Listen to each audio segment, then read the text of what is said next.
Terakhir, Pak Bahtiar, Ustadz, ada orang menggadaikan tanahnya sudah 45 tahun, tak ditebus-tebus. Menggadaikan tanah 45 tahun, tak ditebus-tebus. Jika kita garap, apakah hasilnya haram dimakan?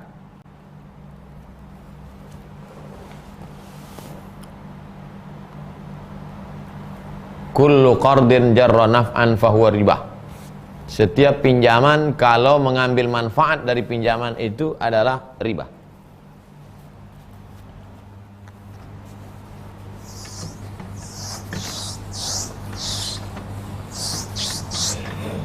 Si A meminjam duit kepada si B. Berapa si A minjam duit ke si B? Sebanyak 100 juta. Si B tidak percaya kepada si A. Tengok gaya-gayanya ngeri nih Pak Ustadz. Maka aku minta jaminan. Apa jaminannya? Kasihlah tanah. Ini ceritanya.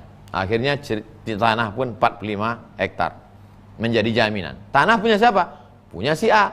Siapa yang memegang? Si B. Dah. Itu mesti ada perjanjian sampai kapan? Iza tadayantum bidainin ila ajalin musamma faktubuh, ajalin musamma, sampai batas tertentu. Aku pinjam uangmu 100 juta dengan jaminan 45 hektar tanah akan aku bayarkan pada tanggal 1 Januari 2030. Kalau tidak aku bayar, maka tanah ini berpindah hak miliknya menjadi milik si B. Makanya saya heran, aneh bin ajaib, kenapa udah 45 tahun tak selesai-selesai? Berarti perjanjiannya dulu perjanjian karet. Kok tak berpindah? Ini harus diselesaikan nih. Ada orang menggadaikan tanah sudah 45 tahun tak ditebus-tebus.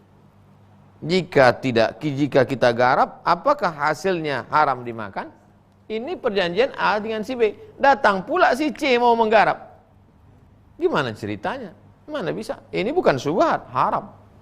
Mereka selesaikan dulu antara si A dengan si B. Sudah selesai, apakah ini balik ke si A atau balik ke si B atau ahli warisnya? Barulah si C datang menggarap tanah dengan cara beli atau cara gadai, atau cara pinjam, atau cara hibah, atau cara macam-macam, atau cara wakaf. Mau selamat, serahkan ke tabung wakaf umat.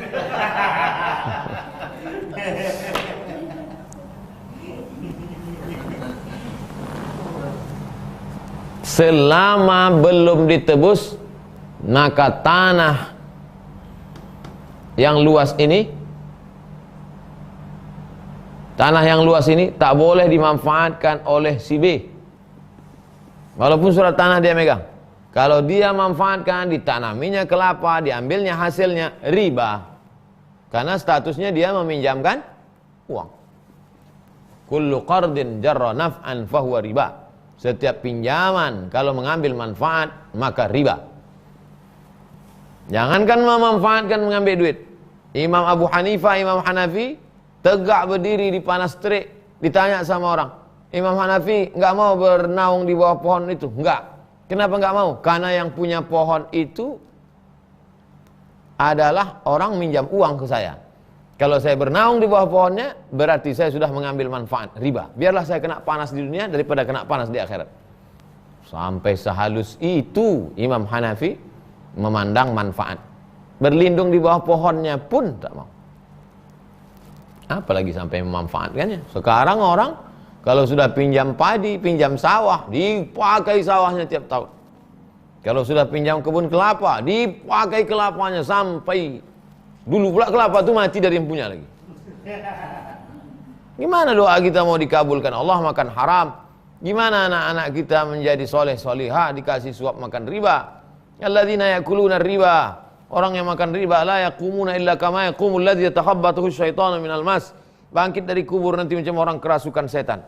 Maka yang gadai padi, gadai sawah, gadai kebun kelapa, taubatlah.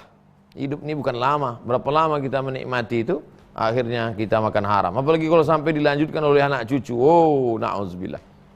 Susah di dunia ini tak berapa susah dibandingkan kesulitan di akhirat. Man yassara an mu'sirin yassarallahu anhu yaumal qiyamah.